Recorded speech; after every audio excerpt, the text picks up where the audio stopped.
Coach, you go 10-4 since taking over on your home floor. Those other 9 wins, how do you discuss tonight? What do you say about tonight's victory? Tonight felt good. Felt really good. Just to bounce back from that Adelaide, and also to be able to beat the defending champs on your home floor and play as well as we did, and to see all these guys, into the game for the whole 40 minutes. I mean, the energy from the crowd, the attention to details from my guys. I mean, the win really felt good, and while that was happening, guys were making shots and making plays on the defensive end.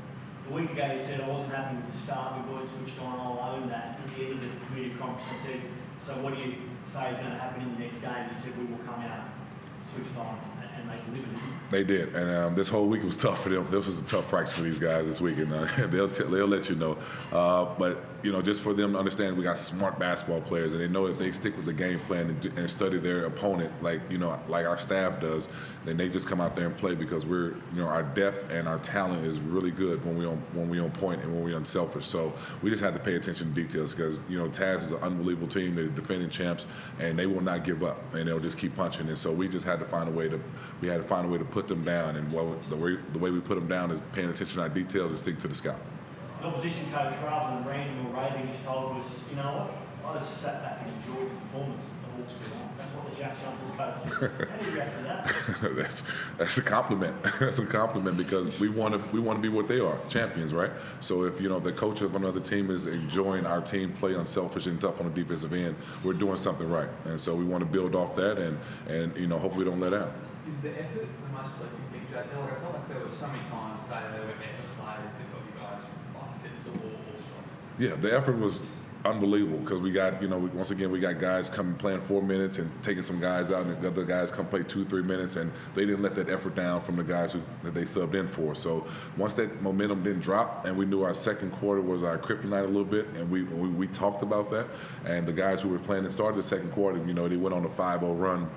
We called a timeout and we got it together. Guys really got on each other in that huddle, and they came back, bounced back out, and gave effort plays and understood what we needed to do. The bloke next to is 7 defensive rebounds. I mean, is that the best game you can remember playing? I can't think of a better one. 100, I believe so. I mean, he plays. That's what he does in practice. He's just consistently, trying to get better and pushes us in practice. I think he was trying to build his stats up a little bit with those rebounds, but no, I'm glad he's on our side because Davo was a guy that our team loves, and then at the end of the day, he pushes us physically and mentally in practice, and then it shows on the court. So I'm glad he's on our side. I felt like there are a couple of matchups you guys really nailed. Stanford will make note, but especially Wani and Dwyer. Last time we spoke, you sang his praises, but tonight I felt like you really set the tone for this good. He's the head of the snake. Wani does his thing on the defensive end. He doesn't say much, but he does a lot, right? And I think he took that last week as a slap in the face to him, allowing Davis to get so comfortable and dictate the game. And he knew this week that he wanted to really show who Wani is as a 3-and-D player, if not the best one in the league. Dave, you talked to us about the week of practice, was it? Bodies dropping like flies. That's the best way to put it. I think guys were just a bit sore, a bit fatigued, whatnot. But we ended up coming out and just pushing through, and I think it was for the better, obviously, because the result that ended up coming out. But, the boys pushed through. It was good in the end. Is that where the improvement sort of come from this team? Is it the sort of practice standards and things like that that is creating the on-court improvement we've seen over the last 12 months? I wouldn't say it's that. I feel like it's just the continuity in the team, like JT's been talking about. It makes it a lot easier when you're coming in and the guys that have already been here. Guys understand that we were so close last year. One game literally could have changed everything. So we know that we're coming in and everybody's got a similar goal in mind. So as long as we have that goal in mind, which is a chip, it's all good. Early days, JT obviously in the season, but a statement win. How big of a statement win is that against the defending champions, obviously, in front of your home fans as well? It's huge. It let us know where we're at.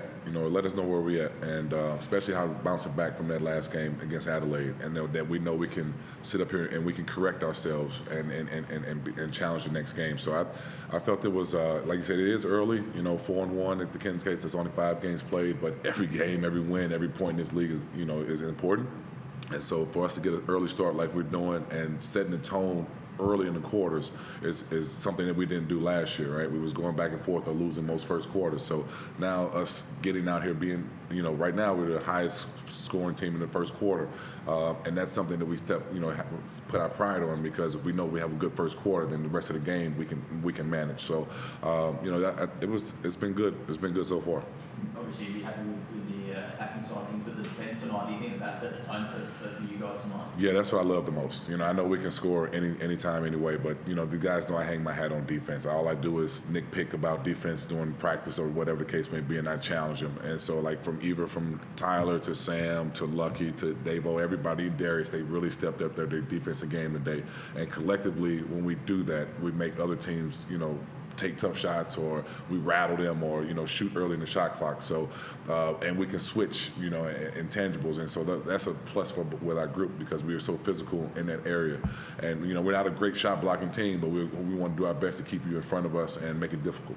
I guess how pleasing is it that the points were shared around a lot tonight? Obviously, Davo, Sam, Tyler, all chipping in. How pleasing is that to you as a coach? It's good, because I always play unselfish basketball. I don't want, if somebody's making you take a tough shot, then you need to come sit by me, because once we got somebody to pass it to who can make that shot, whoever you're passing it. So don't feel obligated that you got to put everything on your shoulders. Make sure you use your teammates.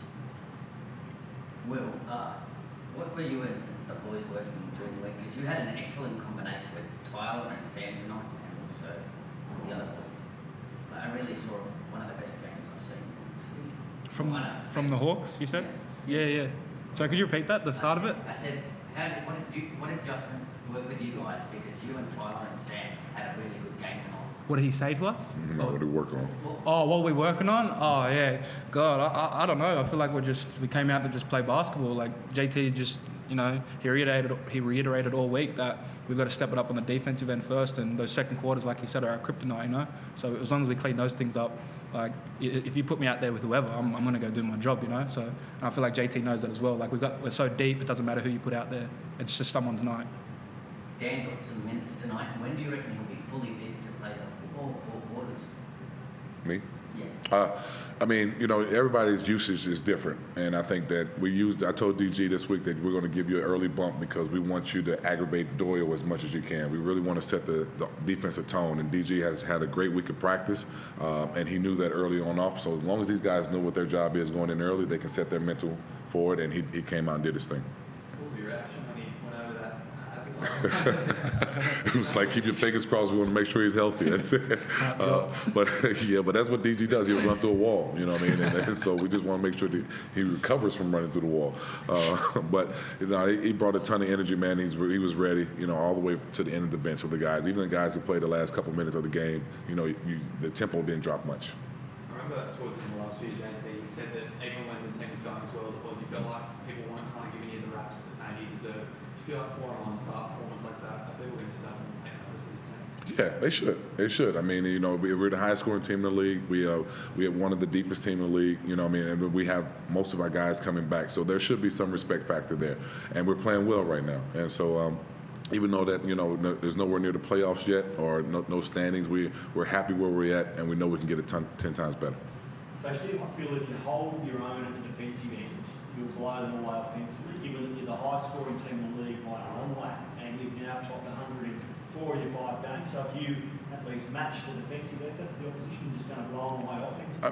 I'm not going to say we're going to blow anybody away. I think we'll make it difficult for them to win games. It's because how do you scout us? If you got 5 to 6 guys in double figures every night, and then our offense is it's just at the neck of a feel at most times, and making sure that you trust the next guy. So I'm not gonna say we're gonna blow anybody out, but we'll make it very difficult for you to win a game if we're on our job defensively.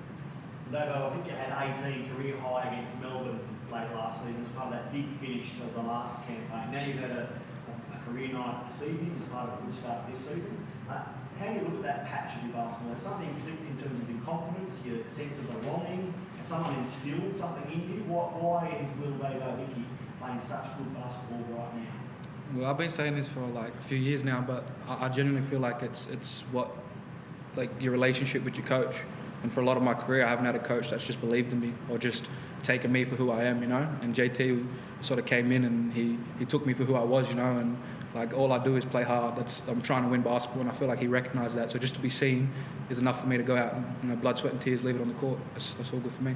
Now that you are being seen, you are delivering numbers like 15 and 8. Do you feel like there's more still to come? Are you thinking I can be a double man? I feel like I could be a triple-double man if you need me to. Look, I'm playing a role, and I play my role well. But at the end of the day, I still feel like I can produce more. But it's not what the team needs right now. The team needs me to go out and get those 8 balls, get those extra possessions, and get the guys who need the ball in their hands so we can keep rolling. You always had those sneaky springs. You get up high. When you're a kid, when people say, "Hang on, how do you get up that high?" Yeah, I've always been a good jumper, like high jump and that. I guess it just sort of translates well from footy, rugby league into this. So yeah, just on the wing, catching high balls. You're a winger, aren't you? Winger, fullback, 5'8", whatever you need. Lock, prop. Dragons might come in between. Tell him my door's open. His girlfriend's still better than him. I'll cop it. He's not lying. All done? Beautiful.